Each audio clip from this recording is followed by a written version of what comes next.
সূর্যাস্তের লীলাভূমি কুয়াকাটা। 18 কিলোমিটারের নৈসর্গিক এ সাগর সৈকত দূর থেকে ভ্রমণ পিপাসুদের জন্য দুহাত তুলে ডাকে। গত কয়েকদিনে এই সৈকতে পর্যটকদের পদচারণা বেড়েছে।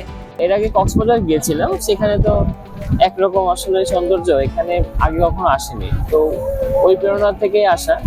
তো আলহামদুলিল্লাহ গতকালকে এসেছিলাম, গতকালকে মানে তেমনটা প্রাণবন্ত ছিল না। আজকে হয়তো ছুটি শুরু হয়েছে তো প্রথম, এই জন্য আজকে প্রাণবন্ত মনে হচ্ছে আর কি। বিশেষত মে দিবসের ছুটির সঙ্গে শুক্র শনিবারের সাপ্তাহিক ছুটি মিলিয়ে টানা 3 দিনের ছুটিতে প্রকৃতির একটু সান্নিধ্য পেতে পর্যটকদের অনেকে ছুটে এসেছেন কুয়াকাটায়। আর গতকালকে স্রোত খুব কম ছিল, আজকে অনেক ভালো লাগছে। আমরা অনেকক্ষণ ধরে স্রোতে গা ভাজালাম, নিচালাম। হ্যাঁ, এক্সট্রিমলি হচ্ছে যে মাইন্ড ব্লোয়িং, অনেক ভালো লাগছে।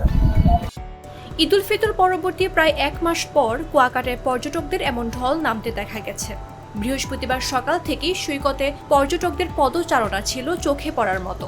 বেলা বাড়ার সঙ্গে সঙ্গে ভিড়ও বাড়তে থাকে। কুয়াকাটা ঢাকা যাতায়াতে একসময় 12টি ফেরি থাকলেও বর্তমানে সেই দুর্গমতা আর নেই। পুরো পথ এখন ফেরিবিহীন। একসময় ঢাকা থেকে যেতে 12 থেকে 18 ঘন্টা সময় লাগলেও এ পথ পাড়ি দিতে এখন সময় লাগে মাত্র 5 থেকে 6 ঘন্টা। ঢাকা সহ দেশের বিভিন্ন জেলার সঙ্গে কুয়াকাটার যোগাযোগ এখন খুবই সহজ ও আরামদায়ক। তাই ভ্রমণ পিপাসুদের অনেকের পছন্দ এখন এই সাগর সৈকত।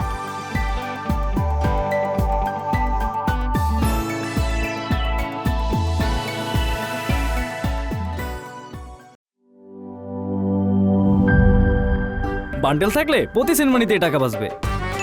বিকাশ সেনমানি বান্ডেল কিনে জিতুন প্রতি লেনদেনে।